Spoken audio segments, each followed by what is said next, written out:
Gracias por invitarme. Bienvenido. Bien, Bonomi ya había hecho declaraciones en cuanto al nuevo Código de Proceso Penal y los fiscales y algunas de esas, pero tipo de declaraciones. Pero sorprendió la de ayer, que fue más puntual y puso hasta algunos ejemplos, como por ejemplo el crimen de Neptunia, el de San Luis, el del Prado. Sí, efectivamente, nos llamó bastante la atención. Fue muy enfático en cuanto a que la actuación de los fiscales, en esos casos particulares, pero en términos generales también, según él, ha limitado la actuación de la policía. Que los fiscales actúan, intervienen, sospechan, determinan un sospechoso, reúnen pruebas en contra de él, las ponen en conocimiento del fiscal y el fiscal eventualmente después deja al sospechoso o al indagado en libertad e inclusive le dice a los policías que, bueno, como el fiscal no dio esa orden o no dio esas instrucciones, el policía actuó fuera de la ley. Y esto ha generado, sin ninguna duda, una suerte de cortocircuito, digamos. Bueno, la semana pasada fue muy tensa el cruce de declaraciones que hubo con el fiscal de corte. Sí. Ayer nos dijo que en realidad no era una cuestión institucional, que en realidad con el fiscal de corte como jerarca de la Fiscalía General de la Nación habían llegado a un entendimiento, pero que sin embargo con algunos fiscales en los casos concretos o en determinados casos concretos ¿dijo cuáles fiscales? Se seguía dando esta situación. No los mencionó con nombre y apellido, pero obviamente están referidos, por ejemplo, estos casos, claro. a estos casos. Casos muy graves, muy notorios, que generaron mucha conmoción. En el caso, por ejemplo... Estamos hablando de 3 muertes. Exactamente. En el caso del homicidio de San Luis nos dijo, ahí dijo concretamente, hubo un error del fiscal o de la fiscal, porque se debió haber encomendado o encargado una prueba balística que no se hizo. Hasta nos dijo, la víctima fue enterrada con la bala y el fiscal no ordenó la extracción de la bala porque había un problema gremial en el Instituto Técnico Forense y en función de eso no se pudieron reunir las pruebas. Y por lo tanto, bueno, ese crimen no se aclaró. En esa tiene razón Bonomi, ¿no? Bueno, yo no sé si le corresponde decirlo o no, pero es verdad que no se sacó esa bala de ese cuerpo y que además el asesino después cometió otro asesinato. Exactamente, reincidió, exactamente. No tengo los elementos, simplemente transmito lo que nos dijo y ahora vamos a escuchar al fiscal. Ahora, son afirmaciones muy graves, más allá de quién tiene la culpa, porque ahora parecería que el centro de la cuestión es la distribución de las culpas entre los actores. Ahora, perdemos el foco de la gravedad de los problemas. En el caso del Prado, por ejemplo, nos dijo concretamente que el sospechoso sigue libre. Y que sigue libre porque estamos de feria. Esa fue la afirmación. De que, eso indigna. Bueno, es muy preocupante, es muy alarmante. Es la versión del ministro. Por eso inmediatamente pedimos que viniera el fiscal de corte. En el caso de Neptunia, que también fue muy conmovedor, ¿no? El de la empleada de la estación de servicio, que fue vilmente muerta y ultrajada. Nos dijo que en ese caso, digamos, un procesamiento sin prisión o una formalización sin prisión preventiva y que después, en razón de que los homicidas, porque en este caso fueron 2, le hicieron la confesión de que habían matado a esa muchacha a determinadas personas o a determinados conocidos que fueron interrogados por la policía, allí sí, bueno, fueron formalizados por homicidio, pero recién allí. Entonces, entre que se cometen los delitos y que efectivamente se asigna una responsabilidad o hay una consecuencia penal, estas personas siguen en libertad y muchas veces vuelven a cometer otros delitos, aún otros homicidios. O sea, que algunos no sean escarcelables, o sea, que no tengan esa prisión domiciliaria. Bueno, también nos dijo concretamente y fuera de estos casos particulares que según él, los fiscales han abusado, no sé si fue el verbo que utilizó, del recurso de la prisión domiciliaria. En términos de que en delitos de rapiña, por ejemplo, que no son homicidios, pero son delitos con violencia que tienen mínimos de 4 años, bueno, los fiscales han determinado en esos casos prisión domiciliaria, lo cual implica que además la policía tenga que poner un policía de custodio, de vigilante, de esos que están en la casa. Claro, pero es un policía. Que muchas veces son delincuentes que viven en asentamientos. Entonces el control de que se cumpla la prisión domiciliaria se vuelve todavía mucho más complicado. Y además Y la seguridad de ese policía. Claro, la seguridad de ese policía, porque hay en los últimos tiempos una animosidad con el policía. Hoy hay un policía en el CTI por un balazo que recibió saliendo de una custodia de violencia doméstica en ese caso, pero por ir uniformado por la calle le dispararon desde un auto, ¿no? De todas formas, yo también quiero ser muy claro y le trasladé esto al ministro ayer en la comisión analizando las cifras de los ingresos a prisión. Yo no dudo que haya casos concretos estos, por ejemplo, escucharemos al fiscal Díaz cuando vaya a la comisión, que va a ir en la próxima sesión. Bueno, eventualmente puede ser discutible sobre quién recae la responsabilidad o quién actuó bien y quién actuó mal.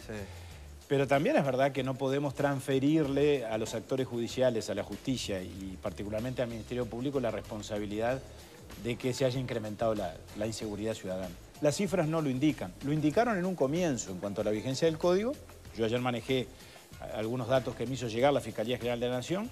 En los meses de noviembre y diciembre del año pasado, fundamentalmente, hay una caída abrupta, tanto de formalizaciones, lo que antes eran los procesamientos, como de aplicación de medidas cautelares, de ingresos a prisión, notoriamente. Ahora ya a partir de marzo de este año, las cosas empiezan a estabilizar bastante. Y ya en marzo y en abril, y ayer el ministro desconoció esos números, y yo no le creo, porque esos números, la fuente de esos números es el Instituto Nacional de Rehabilitación, es el propio Ministerio del Interior, salvo que la Fiscalía me esté mintiendo cuando me manda los datos, y yo no creo, indican que ya en marzo superamos las 540 ingresos a prisión, que me acuerdo el porcentaje porque lo mensuró la Fiscalía General de la Nación, es el 94.4% de los ingresos a prisión o del promedio mensual anterior. Falseando los números, estamos mal. Bueno, por eso digo... Ya estamos mal, pero si además todavía nos hacemos trampas al solitario, es peor, Pablo. Yo parto de la base de que eso no es así, de que los números son exactos. Yo le creo al fiscal Díaz, pero quedó una cantidad de presos un poco menor de lo que había el año pasado, ¿no? Que es de ahí donde se agarra el ministerio. Y bueno, sí, decir... lo que pasa es que habíamos llegado, digamos, a un punto demasiado alto. Estábamos con 11.300 internos en el sistema carcelario. Ayer nos dio la cifra de 9.900, que es la última cifra, la de la semana pasada. Ahí hay todo un debate que el ministro plantea en los siguientes términos. Según él, hay delincuentes o hay personas que cometen delitos y debieran estar presas y no lo están por su peligrosidad, bueno, por sus antecedentes, y otros que eventualmente están en prisión por delitos mucho más leves. Pero claro, él mismo reconoce, y lo dijo ayer, que las políticas de rehabilitación han fracasado.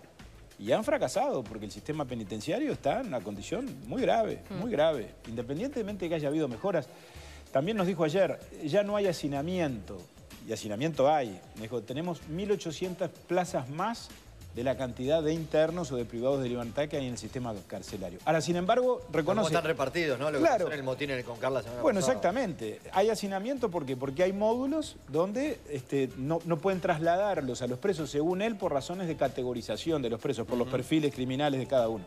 Y sin embargo, todos sabemos que hay módulos en la unidad 4 del CONCAR, fundamentalmente, donde están todos entreverados. Lo del módulo 2 sí es mucho más grave, ¿no? Bueno, sí, porque hay, cómo salieron y están separados. No, pero además. Petit ya venía denunciando el módulo 12 hacía... Sin duda, sí, sin duda. Petit ha hablado de torturas. ¿En qué términos? De que hay tratos crueles, inhumanos y degradantes. Hay una suerte de aislamiento prolongado.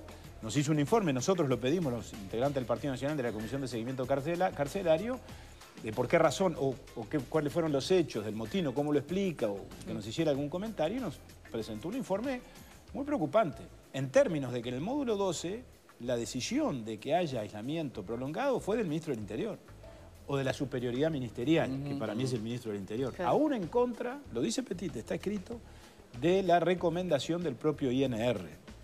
Entonces, cuidado con esto. ¿Pero ese aislamiento es para que no tengan contacto entre sí, porque están los presos más peligrosos? No, yo creo que es por razones o con la excusa de la peligrosidad tenerlos encerrados prácticamente o sin prácticamente. No salen al patio, no tienen recreación de ningún tipo, a veces los sacan a lavar algún piso y entonces alguien puede pensar, bueno, es lo que se merecen. Ahora, les damos lo que se merecen, pero después nos devuelven el motín y los intentos de fuga. No, claro, salen a la calle y no hubo Es una bomba de tiempo. Tenemos lo que pasa además no es lo que se merecen o no, es la pena que la ley establece y las condiciones en las que debe ser la reclusión. Naturalmente. De respeto a los derechos humanos, por más que mucha gente no entienda que los presos también tienen derechos humanos y que hay que respetarlos. Y si no lo entienden por el lado humano, entiéndanlo por el lado de que la consecuencia es que van a salir y va a ser peor para todos. Claro, porque van a reincidir, son los que están viviendo en la calle y no quieren saber el MIDES. Claro, porque esa bomba de tiempo que tenemos en el sistema carcelario o en algunos sectores de él, no es una bomba de tiempo que haga implosión, o sea, que explote solo hacia adentro. Claro, explota hacia afuera, ¿no? Y las consecuencias... Algo que lo hubieras encerrado toda la vida, pero no es lo que la ley establece tampoco. No. Todos sabemos que los que entran van a salir en algún momento, la enorme mayoría. Y sabemos también que los que salen, el 70% reinciden. Ahora, Abdala, ¿cómo cayeron esas declaraciones de Bonomi en la comisión? Bueno, generaron cierta sorpresa, en parte, podríamos decirlo, por las razones que ustedes mismos decían. ¿El oficialismo lo defiende? El oficialismo ayer mantuvo en general un silencio muy sugestivo, hizo algunas consultas, algunos de los diputados o diputadas del Frente Amplio hicieron algunas preguntas sobre la situación digamos, de muchos de los presos, y había una categorización de los mismos en los términos de la rehabilitación, en fin. no hicieron mayores comentarios. Yo creo que tienen un problema interno muy severo en cuanto a, después de todo el proyecto de ley que estamos analizando, que son estas reformas al Código del Proceso Penal, el tema de la preceptividad de la prisión preventiva o los límites ¿Y los cambios que propone el Código le parece que solucionarían estos problemas? Bueno, yo creo que van a ayudar, son ajustes necesarios al Código del Proceso Penal. Los primeros 5 artículos tienen que ver con la actuación policial. En verdad serían innecesarios. ¿Por qué razón? Porque la ley de procedimiento policial está vigente.